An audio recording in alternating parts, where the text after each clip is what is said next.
দিয়াকে দেখে আমি বসা থেকে উঠে দাঁড়ালাম।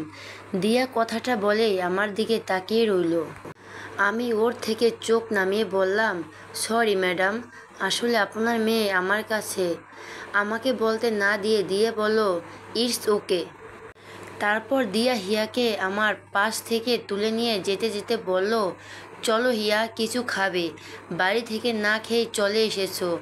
আমার দিকে একবার তাকিয়ে চলে যেতে লাগলো। পাশ থেকে রাইসা এতক্ষণ আমাদের দেখছিল।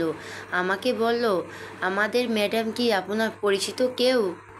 আমি মেয়েটার প্রশ্ন শুনে চুপ করে রইলাম। আমি মেয়েটাকে কি বলবো কিছু বুঝে উঠতে পারতেছি না। জি।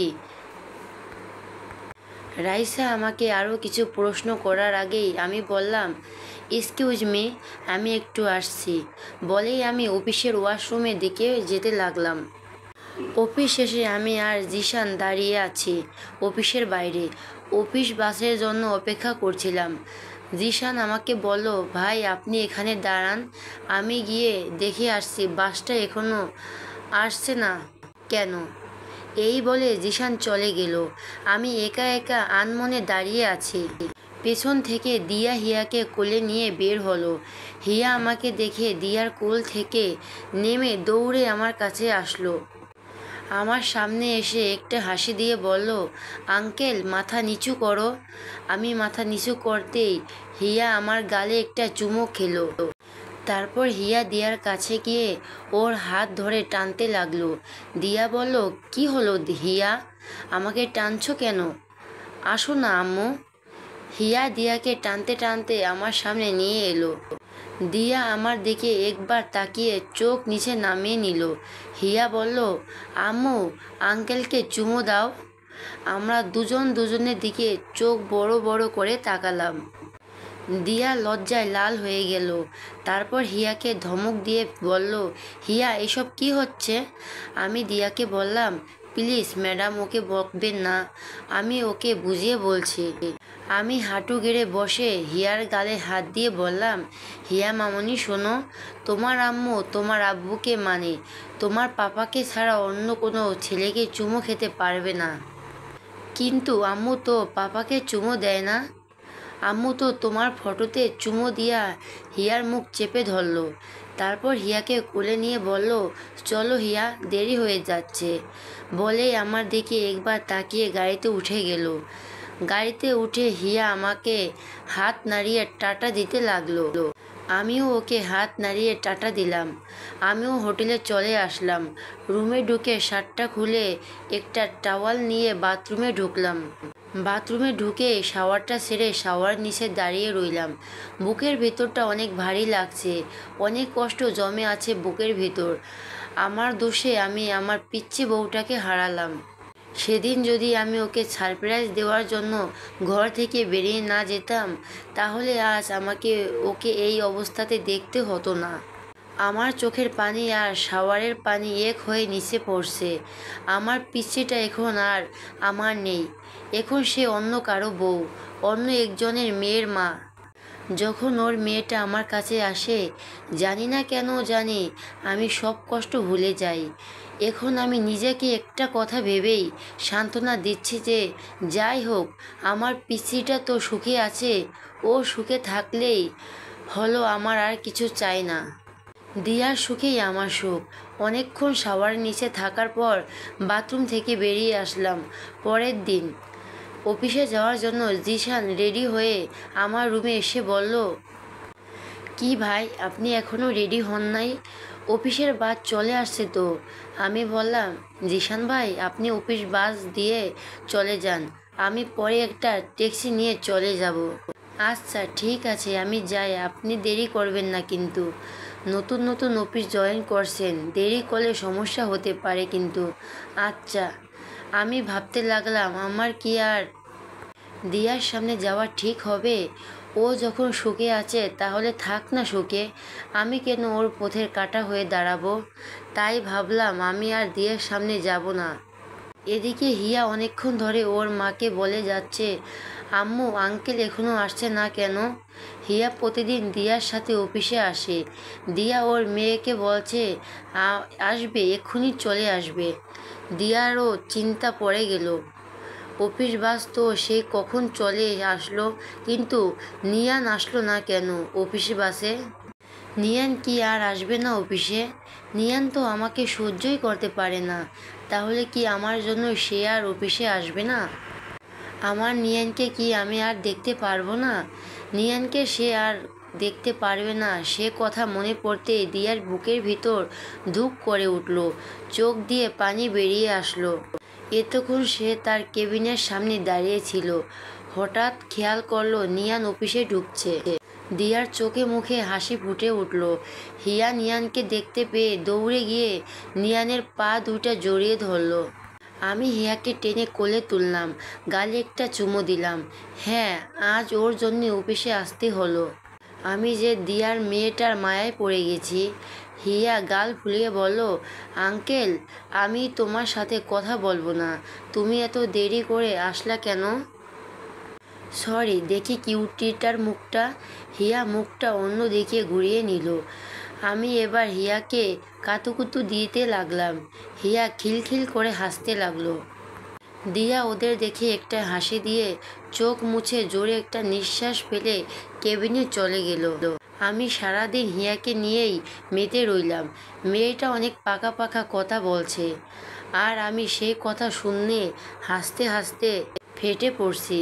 দিয়া বারবার কেবিন থেকে বের হয়ে এসে কিছুক্ষণ ওদের দেখে তারপর একটা হাসি দিয়ে আবার নিজের ক্যাবিনে চলে যায়।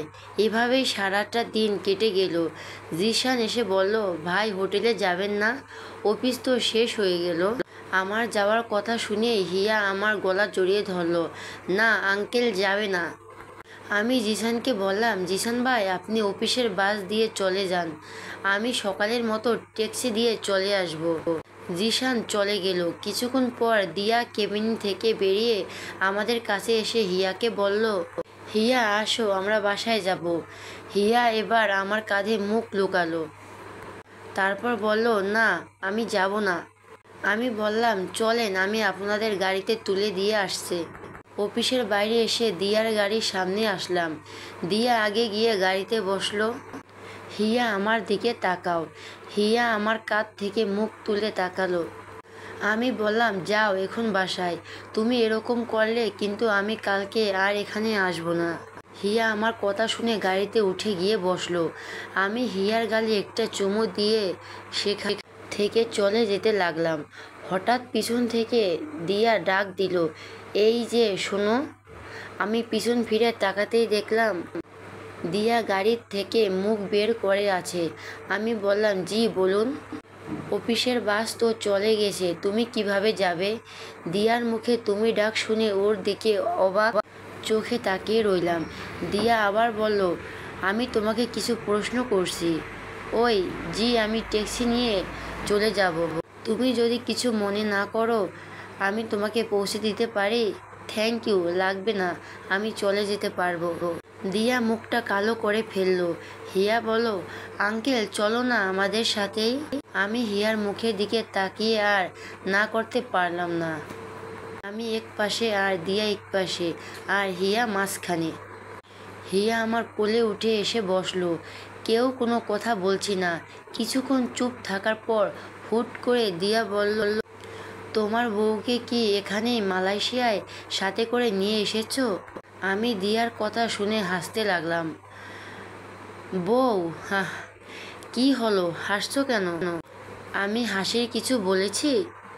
আমার কপালে বউ নাই মানে? তুমি কি সব অদ্ভুত কথা বলছো? আমার কপালে বউ নাই মানে? তুমি কি সব অদ্ভুত কথা বলছো? সত্যিই তো বলছি। এখানে অদ্ভুতের কি আছে মানে? তুমি এখনো বিয়ে করো নাই? না। বললাম না আমার কপালে বউ নাই। কেন বিয়ে করো নাই? তুমি জেনে কি করবে? প্লিজ বলো না, কেন বিয়ে করো নাই? আমি কিছুক্ষণ চুপ করে রইলাম। তারপর দিয়ার চোখে চোখ রেখে বললাম, তোমার জন্য। দিয়া অবাক হয়ে বলল, আমার জন্য মানে? সেদিন রাতে আমি কিছু একটা ভেবে চুপ করে রইলাম। দিয়াকে কি এখন এসব বলা ঠিক হবে? দিয়া তো সুখেই আছে, ওকে এসব বলে কি আর কষ্ট বাড়ানো ঠিক হবে? দিয়া আমাকে চুপ করে থাকতে দেখে বলো না সেদিন রাতে কি? কিছু না।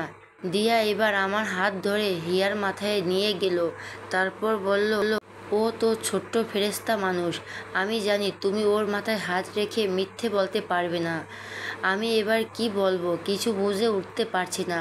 হিয়ার মাথায় হাত রেখে আমি আবার মিথ্যেও বলতে পারবো না। আমি বললাম, দিয়া থাক না এসব, এখন আর জেনে কি করবে, তুমি বলবে কি না বলো। আমি এবার বলতে শুরু করলাম, আসলে সেদিন রাতে তুমি যখন আমার মুখ থেকে একবার বউ ডাক শুনতে চেয়েছিলে, তখন আমি কেন ঘর থেকে বেরিয়ে গিয়েছিলাম জানো? সেদিন আমি তোমাকে সারপ্রাইজ দেওয়ার জন্য রুম থেকে বেরিয়ে গিয়েছিলাম। সেদিন আমি তোমাকে একবার না সারা জীবনের জন্য বউ ডাকতে চেয়েছিলাম, তোমাকে আপন করে নিতে চেয়েছিলাম, কিন্তু তোমাকে সারপ্রাইজ দেওয়ার জন্য একটা লাল টকটকে শাড়ি আর অনেক গোলাপ ফুল নিয়ে যখন বাসায় আসলাম, তখন আমি নিজেই সারপ্রাইজড হয়ে যাই। এসে দেখি তুমি রুমে নাই। তারপর যখন তোমার চিঠি আর ডিভোর্স পেপারে সাইন দেখলাম, তখন আমার সারা দুনিয়া অন্ধকার হয়ে এসেছিল। তারপর 5টা বছর তোমার অপেক্ষায় আর তোমাকে খুঁজতে খুঁজতে কাটিয়ে দেই। সবাই তো ভেবেই নিয়েছে যে তুমি আর বেঁচে নেই, কিন্তু একমাত্র আমি জানতাম তোমাকে আমি একদিন না একদিন খুঁজে পাবো, কিন্তু এভাবে যে পেয়েও তোমাকে হারাতে হবে সেটা ভাবিনি। আমি এক নিঃশ্বাসে কথাগুলো বলে ফেললাম। দিয়ার দিকে তাকিয়ে দেখলাম গাল বেয়ে চোখের পানি গড়িয়ে পড়ছে, আমার দিকে মায়া ভরা চোখে তাকিয়ে আছে। আমারও চোখ দিয়ে পানি বের হয়ে এসেছিল। আমি সেটা মুছে দিয়াকে বললাম, এই পাগলি কাঁদছো কেন? আমি কিন্তু এখন আর কষ্ট পাচ্ছি না, কারণ তুমি সুখী আছো, তোমার সুখই আমার সুখ। দিয়ার এখন অনেক ইচ্ছে করছে নিয়ানকে জড়িয়ে ধরতে, কিন্তু ধরলো না, নিজেকে কন্ট্রোল করলো। আর মনে মনে বলতে লাগলো, আমাকে এতদিন অনেক কষ্ট দিয়েছো, এখন তোমার নিজের কিছু কষ্ট পাওয়া প্রাপ্য। দিয়ার ভেতরে ভেতরে অনেক খুশি হচ্ছে এই ভেবে যে আমার নিয়ান আমাকে ভালোবাসে, আমার জন্য সে এতটা বছর অপেক্ষা করলো, কিন্তু সে খুশিটা প্রকাশ করলো না। চোখের পানি মুছে চুপ করে বসে রইল আর বারবার নিয়ানের দিকে আর চোখে তাকাতে লাগলো। আজ নিয়ানকে কেন জানি দিয়ার কাছে অন্য রকম লাগলো। হিয়া আমার কোলে ঘুমিয়ে পড়ল, আমার বুকে মাথা রেখে 2 হাত দিয়ে গলা জড়িয়ে ধরে ঘুমিয়ে আছে। আমি ওকে 2 হাত দিয়ে আঁকড়ে ধরে আছি। আমার হোটেলের কাছে চলে আসলাম। আমি হিয়াকে দিয়ার কোলে দিলাম। গাড়ি থেকে নেমে এসে আবার গাড়ির ভিতরে মুখ ঢুকিয়ে হিয়ার গালে চুমু দিবার জন্য মাথা এগিয়ে নিলাম। হিয়া দিয়ার কাঁধে মাথা রেখে ঘুমিয়েছিল। আমি যখন হিয়াকে চুমু খাওয়ার জন্য ঠোঁট এগিয়ে নিলাম, দিয়া ভাবলো আমি ওকে চুমু খাবো, তাই তার গাল এগিয়ে আনছিল। কিন্তু আমি হিয়ার গালে চুমু খাওয়াতে দিয়া লজ্জা পেয়ে আবার গাল পিছিয়ে নিল। আমি গাড়ি থেকে মাথা বের করে পিছন ফিরে চলে আসছিলাম। পিছন থেকে দিয়া ডাক দিল, এই যে শুনো। আমি পিছন ফিরে বললাম, জি। কালকে অফিসে একটু তাড়াতাড়ি চলে যেও। জি আচ্ছা। এই বলে আমি হোটেলের ভিতর ঢুকে গেলাম। আমি ভেতরে ঢোকা পর্যন্ত দিয়া সেখানেই গাড়ি নিয়ে দাঁড়িয়ে রইল। আমি রুমে ঢুকে সব কিছু গুছিয়ে নিলাম।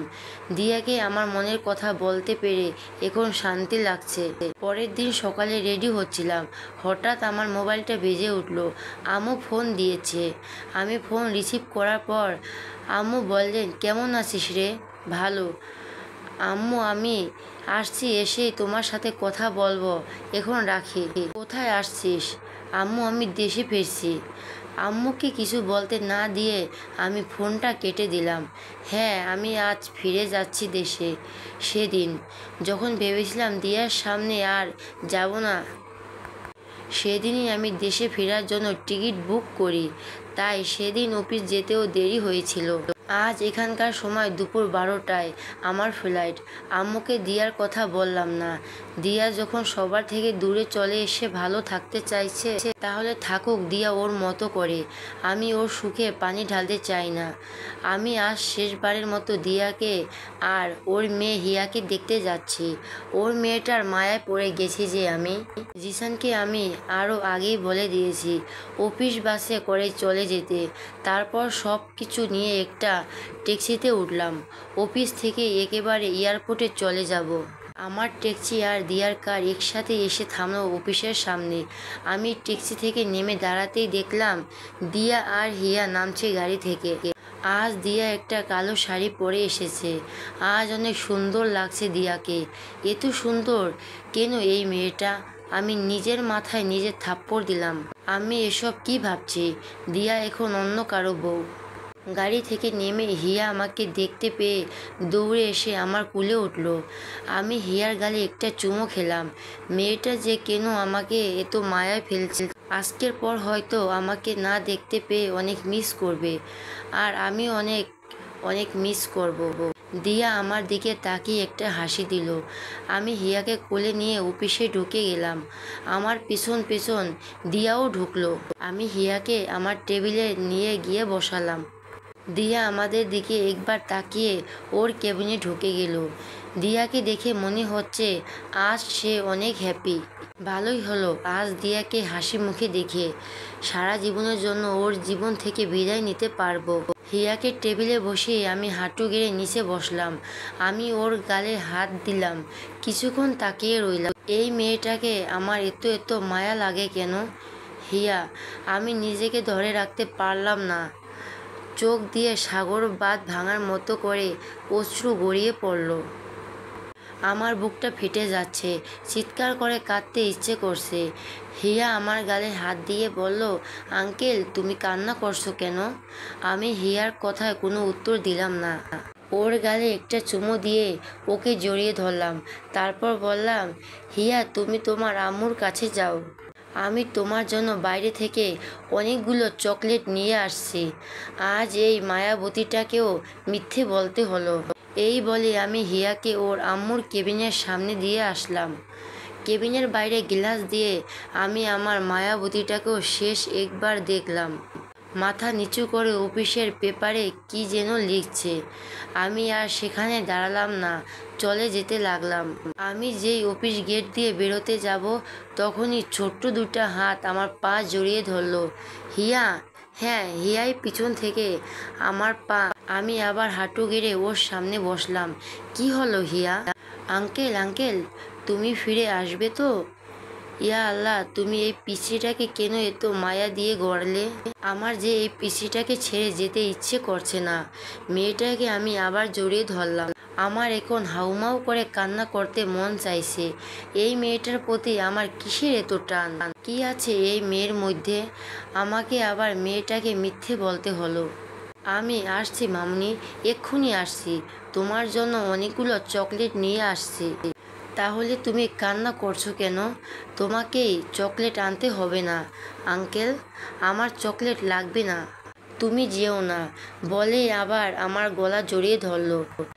আমার চোখ দিয়ে অনর্গল বৃষ্টির ঝড়ে যাচ্ছে, কিন্তু কোনো আওয়াজ করতে পারছি না। পৃথিবীর সবথেকে কষ্টের কান্নাই হলো নীরব কান্না। এই কান্নায় বুক ফাটে ঠিকই, কিন্তু মুখ ফাটে না। এখন সেই পরিস্থিতিতে আমি আছি।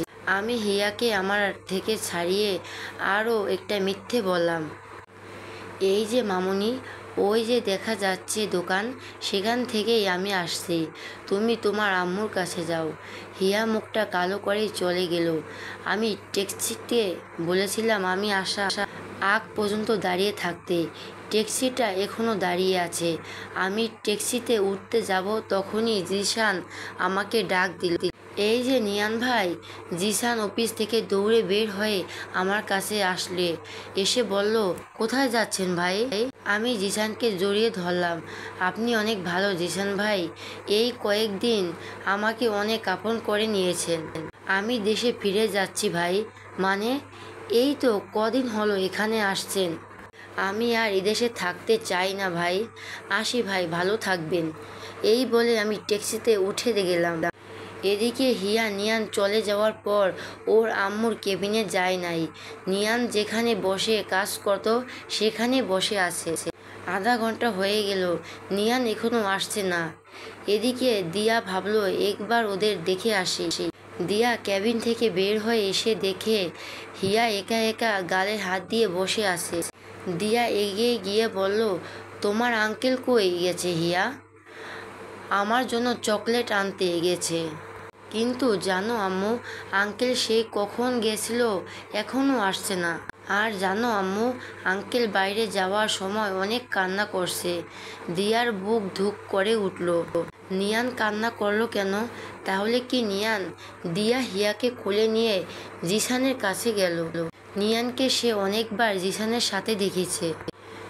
জিসান দিয়াকে দেখে বসা থেকে উঠে দাঁড়ালো। ম্যাডাম, কিছু বলবেন? নিয়ান কোথায় গেছে?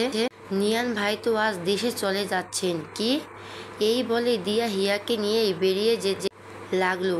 জিসান কিছুই বুঝতে পারল না। নিয়ান দেশে চলে যাচ্ছে শুনে তার ম্যাডাম কেন এরকম রিয়াক্ট করলো। দিয়া নিজের গাড়িতে উঠেই ড্রাইভারকে বলল তাড়াতাড়ি এয়ারপোর্টে চলেন। দিয়াকে কান্না করতে দেখে হিয়া জিজ্ঞেস করলো, আম্মু তুমি কান্না করছো কেন? আর আঙ্কেল কই গেছে?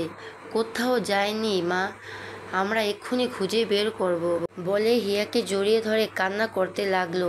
দিয়া ড্রাইভারকে বলল, আর একটু জোরে চালান না। ড্রাইভার গাড়ির স্পিড অনেক বাড়িয়ে দিল। আমার পাসপোর্ট ভিসা চেক করছিল একজন গার্ড। আমি এক্ষুনি এয়ারপোর্টের ভিতর ঢুকে যাব, আর বেশিক্ষণ বাকি নেই আমার ফ্লাইট ছাড়তে। গার্ড আমার সব কিছু চেক করে বলল আমার সব কিছু ঠিক আছে, আমি এখন ভিতরে যেতে পারি। আমি যেই ভিতরে যাওয়ার জন্য পা বাড়ালাম, হঠাৎ পিছন থেকে কে যেন আমাকে জড়িয়ে ধরল। আমি পিছন ফিরে তাকাতেই দেখলাম দিয়া। দিয়া, তুমি এখানে? দিয়া বলল, একাই চলে যাচ্ছ? তোমার বউকে আর তোমার মেয়েকে নিয়ে যাবে না সাথে করে? একাই চলে যাচ্ছ? তোমার বউকে আর তোমার মেয়েকে নিয়ে যাবে না সাথে করে?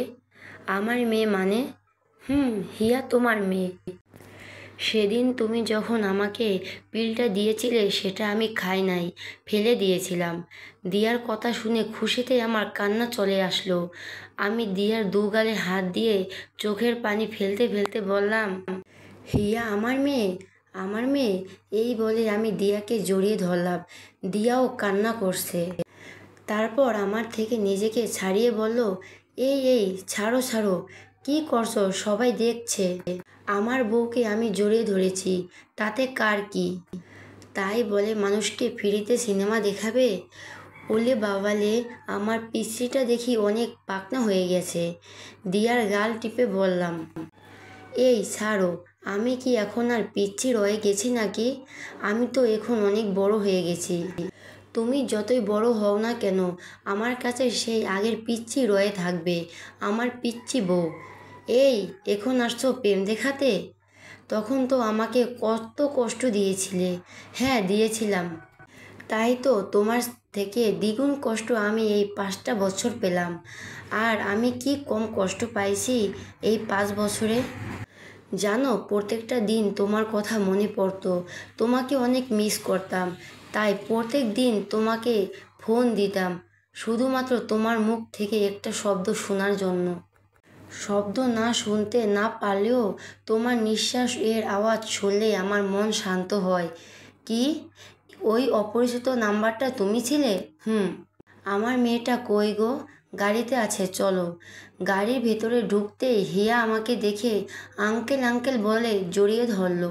আমি বললাম, আঙ্কেল না মামুনি, আব্বু বলো। আব্বু কেন? এখন থেকে আব্বুই বলবে।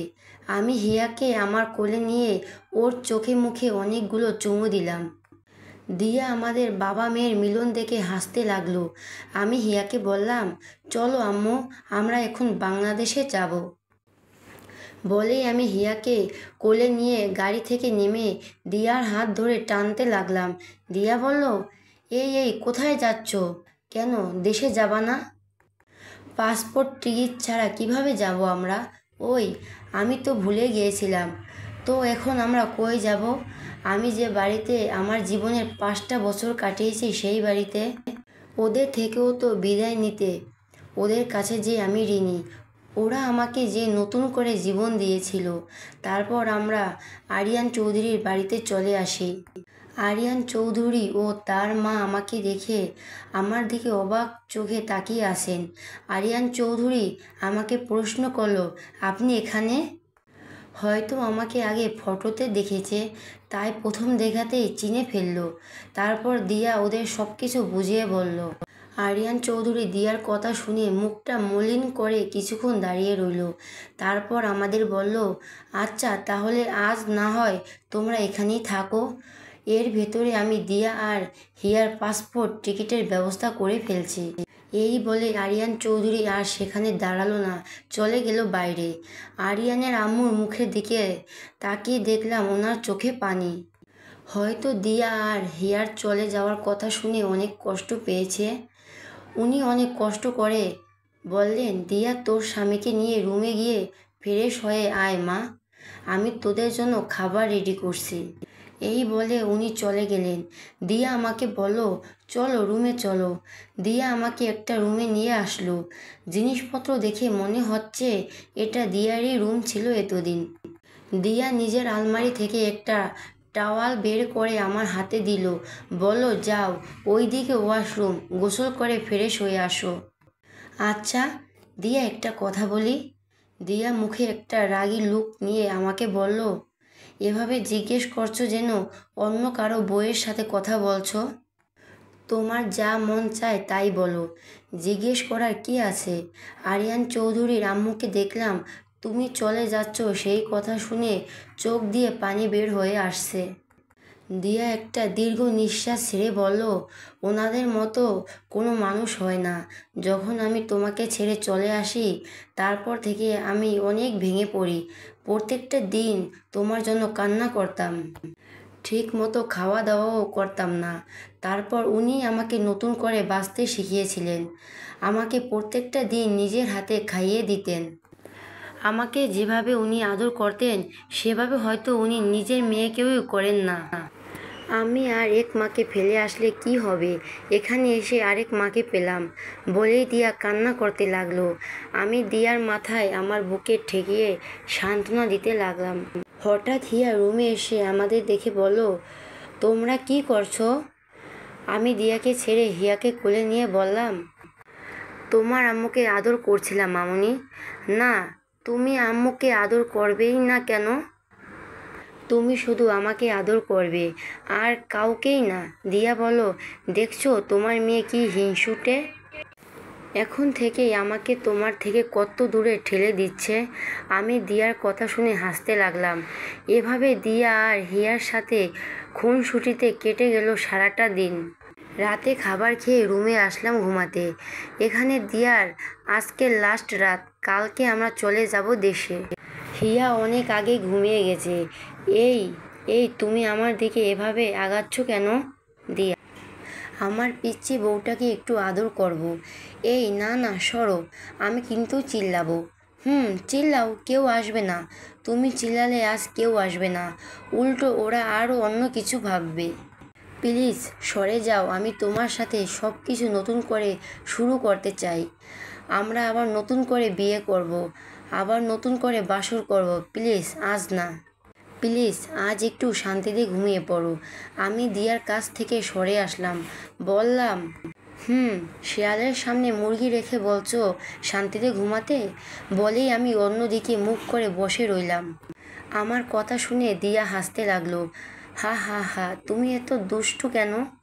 বলেই দিয়া আমার কাঁধে হাত রেখে পেছন থেকে আমাকে দুহাত দিয়ে জড়িয়ে ধরলো।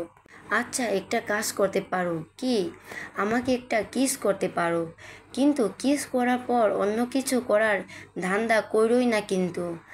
লাগবে না আমার কিস, তোমার না লাগলেও আমার লাগবে। বলেই আমাকে ধাক্কা দিয়ে বিছানাতে ফেলে আমার উপর উঠে এসে আমার ঠোঁটে ঠোঁট মিশিয়ে দিল। অনেকক্ষণ পর আমার ঠোঁট ছাড়ল। আমি অনেক জোরে জোরে শ্বাস নিতে লাগলাম। দিয়াও আমার মতো হাঁপাতে লাগলো। আমি বললাম, ওই, ও মাই গড, আরেকটু হলে তো আমি মরেই যেতাম। রাক্ষসী একটা। আমার ঠোঁট কি খাওয়ার জিনিস নাকি যে এভাবে চুমু খেতে হবে? ঠোঁটে হাত দিয়ে বললাম, ইস, আমার ঠোঁটে কামড়ও দিচ্ছে। রাক্ষসী একটা। কি বললে আমি রাক্ষসী? আর দেখি কোথায় লেগেছে। বলেই আমার ঠোঁটে হাত দিল, বলল, কই কিছু হয় নাই তো। হয় নাই মানে? এই যে রক্ত বের হচ্ছে, দেখতে পাচ্ছ না? দিয়া এবার আরও জোরে জোরে হাসছে। এই পিচ্চি শয়তানি, আমার রক্ত বের হচ্ছে আর তুমি হাঁটছ? আরে পাগল, এগুলো রক্ত না, আমার লিপস্টিক। ইস, তুমি আমাকে লিপস্টিক খাইয়েছো? এখন যদি আমার পেট খারাপ করে? কিচ্ছু হবে না, এখন থেকে লিপস্টিক খেয়ে অভ্যাস করো, ভবিষ্যতে তো আরও অনেক খেতে হবে। এবার ঘুমাও। দাঁড়াও, আম্মুকে একটা ফোন দিয়ে নেই। আর তুমি একটা কথাও বলবা না, চুপ করে থাকো, আমি ওদের সারপ্রাইজ দিতে চাই। ফোন দেওয়ার সাথে সাথেই আম্মু রিসিভ করলেন। কিরে, তুই কখন আসবি? আমি সেই কখন থেকে তোর অপেক্ষা করে বসে আছি। আম্মু, আমি আজ আসবো না, কাল আসছি। কি হয়েছে রে, আজ আসবি না কেন? আম্মু, কাল এসে সব বলছি। আর শোনো, চাচা চাচিকে ফোন দিয়ে কালকে আমাদের বাসায় আসতে বলো। আচ্ছা, এখন রাখছি। দিয়া বলল, আমার কথা বললে না কেন? কালকে ওদের সবাইকে সারপ্রাইজ দিব। তোমাকে হঠাৎ দেখে সবাই চমকে উঠবে, আমি জানি। আচ্ছা, এখন ঘুমিয়ে পড়ো। আমি আমার বালিশে মাথা রাখতেই দিয়া আমার বুকে শুয়ে পড়ল। কি হলো, তুমি তোমার বালিশে ঘুমাও। দিয়া নিজের বালিশটা হাতে নিয়ে নিচে ফেলে দিল, তারপর বলল, আমার বুকে আবার মাথা রাখলো। আমি দিয়ার কাণ্ড দেখে হাসতে লাগলাম। পাগলি একটা। তোমার পাগলি। দিয়া কিছুক্ষণ চুপ করে থাকার পর আবার বলল, জানো, আজ কতদিন পর আমি শান্তিতে ঘুমাতে পারবো। পাগলি, ঘুমাও। বলেই আমি দিয়াকে 2 হাত দিয়ে শক্ত করে বুকে মিশিয়ে নিলাম। পরের দিন সকালে সবার থেকে বিদায় নিয়ে চলে আসলাম এয়ারপোর্টে। আরিয়ান চৌধুরীর বাড়ি থেকে আসার সময় আরিয়ানের মা আর দিয়া অনেক কান্না করছে। বিমানে বসে আছি, হিয়া আমার কোলে ঘুমিয়ে আর দিয়া আমার কাঁধে মাথা রেখে ঘুমিয়ে আছে। বিমান বাংলাদেশে এসে ল্যান্ড করলো। আমি দিয়াকে ডাকলাম, এই দিয়া, দিয়া ওঠো, আমরা চলে এসেছি দেশে। দিয়ার চোখ মুছতে মুছতে আমার দিকে তাকিয়ে অপরাধীর ভঙ্গিতে বলল, সরি, তুমি হয়তো সারা রাস্তা একা একা বোর হয়েছ। আমার যে কখন ঘুম লেগেছিল বুঝতেই পারি নাই। এয়ারপোর্ট থেকে বের হতেই দিয়া জোরে একটা নিঃশ্বাস নিল। দিয়া বলল, কতদিন পর আমার দেশেই সেই চিরচেনা গন্ধটা পেলাম, মনটা ফ্রেশ হয়ে গেল। এখন চলো। দিয়া আর হিয়াকে নিয়ে একটা ট্যাক্সিতে উঠলাম। হিয়ার এখনও ঘুম ভাঙে নাই, এখনও আমার কোলেই ঘুমিয়ে আছে। আমাদের বাড়ির পাশে আসতেই আমি হিয়ার হাতে একটা বোকরা ধরিয়ে দিয়ে বললাম, এটা পরে নাও। বোকরা কেন? পড়ো না, এত প্রশ্ন করছো কেন? দিয়া আর কিছু না বলে বোকরা পরে নিল। দিয়ার চোখ দুটো ছাড়া এখন আর কিছুই দেখা যাচ্ছে না। হিয়াও জেগে উঠেছে। আমি হিয়াকে কোলে নিয়ে আমাদের ঘরের বেল বাজালাম। আম্মু এসে দরজা খুললেন। নিয়ান বাবা, তুই? বোকরা পরা দিয়াকে আর আমার কোলে হিয়াকে দেখে আটকে গেলেন। আবার বললেন, কিরে, ওরা কে? বলছি, আগে ঘরে তো ঢুকতে দাও। আমি ভিতরে ঢুকে দেখলাম আব্বু, চাচা, চাচি, আদিবা, শিহাব সবাই ড্রয়িং রুমে বসে আছেন। আমাকে সবাই একসাথে প্রশ্ন করলেন যে ওরা কে। আমি দিয়াকে দেখিয়ে বললাম। সবাই অবাক হওয়ার চেয়ে খুশি হলেন। আব্বু বললেন, নিয়ান, তুই শেষ পর্যন্ত বিয়ে করলি। এবার আমি শান্তি পেলাম। আম্মু দিয়াকে বললেন, মুখোশটা খুলো বৌমা, দেখি আমার বৌমা কত সুন্দর।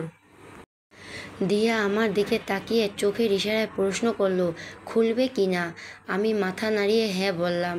দিয়া নেকআপটার পিছনে হাত দিয়ে ফিতাটা খুলে আস্তে আস্তে মুখ থেকে নেকআপটা সরালো। নেকআপটা মুখ থেকে সরাতেই সবার চোখ বড় বড় করে দিয়ার দিকে তাকিয়ে আছে। দিয়াকে চিনতে ওদের কিছুটা কষ্ট হচ্ছে, কারণ এই 5 বছর দিয়া অনেক পাল্টে গেছে। সবার চিনতে কষ্ট হলেও চাচা ঠিকই চিনে নিলেন। মুখ দিয়ে একটা শব্দ করলেন, দিয়া। চাচা দাঁড়াতে পারলেন না, সোফাতে বসে পড়লেন। চাচার মুখে দিয়া ডাক শুনে এবার সবাই চিনে গেল। চাচি দৌড়ে এসে দিয়াকে জড়িয়ে ধরে হাউমাউ করে দুজন কান্না করতে লাগলো। চাচা এখনও সোফাতেই বসে আছেন আর চোখ দিয়ে অনর্গল পানি ফেলছেন। এবার দিয়া চাচিকে ছেড়ে ওর আম্মুর দিকে এগিয়ে যেতে লাগলো। চাচার পাশে গিয়ে ধপাস করে বসে পড়ল চাচার পায়ের কাছে। চাচা দিয়ার থেকে মুখ ফিরিয়ে বসে আছেন। দিয়া এবার চাচার পা জড়িয়ে হাউমাউ করে কান্না করতে লাগলো আর বলতে লাগলো, আমাকে মাফ করে দাও বাবা, আমাকে তুমি মাফ করে দাও। চাচার পায়ে মাথা ঠেকিয়ে কান্না করছে। দিয়ার কান্না দেখে আমিও নিজেকে ধরে রাখতে পারলাম না। চোখ দিয়ে কয়েক ফোঁটা পানি গড়িয়ে পড়ল। আশেপাশে সবাই দিয়ার কান্না দেখে কান্না করছে। এবার চাচা আর নিজেকে ধরে রাখতে পারছেন না। দিয়াকে নিজের পা থেকে তুলে জড়িয়ে ধরলেন, হাউমাউ করে কান্না করতে লাগলেন। কিছুক্ষণ কান্না করার পর দিয়াকে ছেড়ে ওর কপালে একটা চুমু খেলেন। এতক্ষণ দিয়াকে পেয়ে হিয়াকে কেউ খেয়াল করে নাই। হিয়া আমার কোলেই আছে। আম্মু বললেন, ও কে রে? আম্মু, ও আমাদের মেয়ে। আম্মু খুশিতে কান্না করে দিলেন। কি বললি? ও আমাদের দিদিভাই? আম্মু। আম্মু হিয়াকে আমার কোল থেকে নিতে চাইলেন, কিন্তু হিয়া গেল না। আমি হিয়াকে বললাম, যাও মামনি, উনি তোমার দাদু। আমার কথা শুনে এবার হিয়া আম্মুর কোলে গেল। আম্মু হিয়ার চোখে মুখে অনেকগুলো চুমো খেলেন। হিয়াকে নিয়ে সবাই কাড়াকাড়ি করতে লাগলো।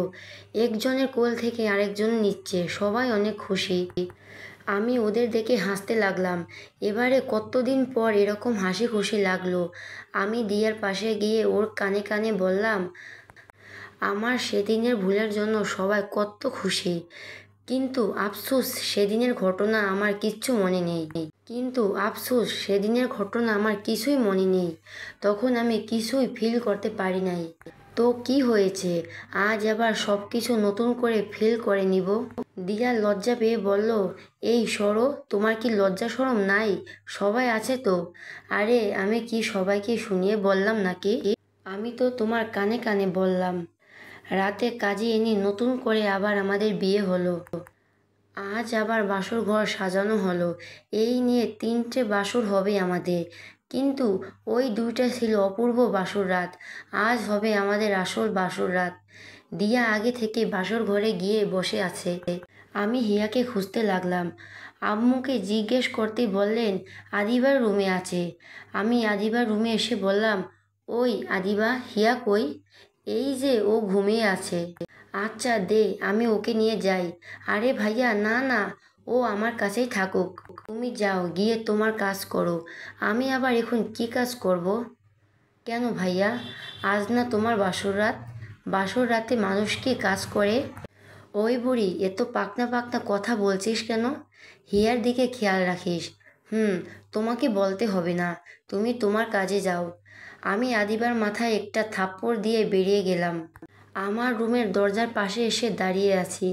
ভিতরে ঢুকতে কেন জানি আমার ভয় করছে। বুকে 3বার থুতু দিয়ে রুমে ঢুকে গেলাম, কিন্তু দিয়া কই গেল? ভাবলাম বাথরুমে হয়তো গেছে, কিন্তু বাথরুমের পাশে গিয়ে দেখি দরজা খোলা, ভিতরে কেউ নাই। আমি এবার দিয়াকে ডাকতে লাগলাম, এই দিয়া, দিয়া, এই বউ, বউ, এই পিচ্চি বউ, এ পিচ্চি শয়তানি, কই গেলি? হঠাৎ দিয়া ব্যালকনি থেকে দৌড়ে বেরিয়ে আসলো, এসে আমার সামনে দাঁড়ালো। আমি বললাম, তুমি ব্যালকনিতে ছিলে? এতক্ষণ ধরে ডাকলাম, শুনলে না কেন? হি হি, তোমার মুখে পিচ্চি শয়তানি ডাক শুনতে চেয়েছিলাম, তাই চুপ করেছিলাম। ওরে আমার পিচ্চি শয়তানি রে, বলে দিয়াকে পাজকুলা করে কোলে নিলাম। আমি বললাম, ওরে বাবা রে, তুমি এত ভারী হইছ কি করে? দিয়াকে কোলে নিয়ে বিছানাতে নামিয়ে হাত নাড়াতে নাড়াতে বললাম, উহ, আমার হাত দুটো গেল। এত মোটু কেন তুমি? উফ, কি বললা? আমি মোটু? তুমি মোটু। তোমার বাপ মোটু, তোমার 14 গোষ্ঠী মোটু। হে হে, তুমিও তো আমার 14 গোষ্ঠীর মধ্যে একজন। ধুর, সরো এখান থেকে, তোমার সাথে আমার কথা নাই। বলেই আমার থেকে মুখ ঘুরিয়ে বসে রইল। আমি দিয়াকে আমার দিকে ঘুরিয়ে ওর গাল টিপে বললাম, ওলে বাবালে, আমার পিচ্চি বউটা রাগ করেছে? আচ্ছা সরি, এই দেখো কান ধরছি, 1 2 3। দিয়া এভাবেই হাসতে লাগলো। হয়েছে হয়েছে, আর কান ধরতে হবে না, ওঠো। আমি উঠে গিয়ে দিয়ার পাশে বসলাম।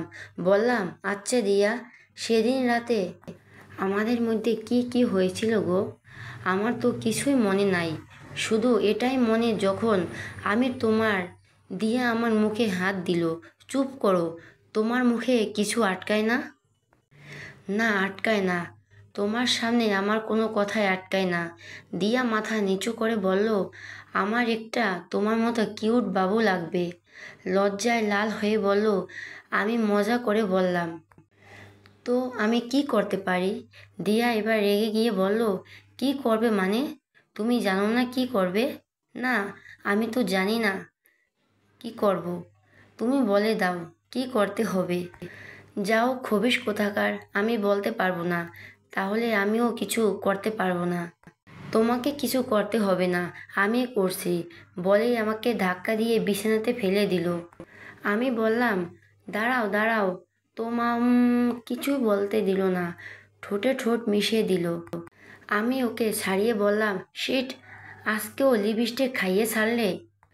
আমি এক হাত দিয়ে আমার ঠোঁট আর এক হাত দিয়ে আমার টি শার্টের মাথা দিয়ে দিয়ার ঠোঁট মুছে এবার দিয়া আমি ধাক্কা দিয়ে বিছানাতে ফেললাম। ওর ঠোঁটে আমার ঠোঁট মিশিয়ে দিলাম। ওর ঠোঁট ছেড়ে এবার থুতনিতে চুমো খেলাম। এভাবে চোখে, গলায়, ঘাড়ে চুমোতে চুমোতে ভরিয়ে দিলাম। আজ আমার প্রতিটা স্পর্শে দিয়া কেঁপে কেঁপে উঠছে। এভাবেই আমরা দুজন দুজনের ভালোবাসায় মিশে হারিয়ে গেলাম অতল সমুদ্রে। যে সমুদ্রে যেতে হলে লাগবে প্রচুর ভালোবাসা আর সাথে ভালোবাসার মানুষ। রাতে হঠাৎ আমার ঘুম ভেঙে গেল। পাশে হাত দিয়ে দেখি দিয়া নাই। মেয়েটা গেল কই? আমি একটা থ্রি কোয়ার্টার পরে টি শার্টটা খুঁজতে লাগলাম। পাশে টি শার্ট না পেয়ে খালি গায়েই ব্যালকনির দিকে যেতে লাগলাম। পাগলিটা আনমনে দাঁড়িয়ে আছে বাতাসে, চুল উঠছে। গায়ে আমার টি শার্টটা। হয়তো হাতের কাছে কিছু না পেয়ে আমার টি শার্ট পরে এসেছে। আমি পিছন থেকে গিয়ে দিয়াকে জড়িয়ে ধরলাম। হুট করে কারো হাতের ছোঁয়া পেয়ে দিয়া ধড়ফড়িয়ে উঠল। আমি বললাম, আরে এভাবে লাফ দিলে কেন? বলেই আমি ওর চুলে নাক ডুবিয়ে দিলাম। মাতাল করা সেই গন্ধ ওর চুলে। দিয়া বলল, ওই তুমি হুট করে এভাবে জড়িয়ে ধরলে তো ভয় পাবই। এত রাতে আমার পিচ্চি শয়তানিটা এখানে কেন? আমি পেছন থেকে দিয়ার কাঁধে থুতনি রেখে ওর গালে চুমো খেতে বললাম।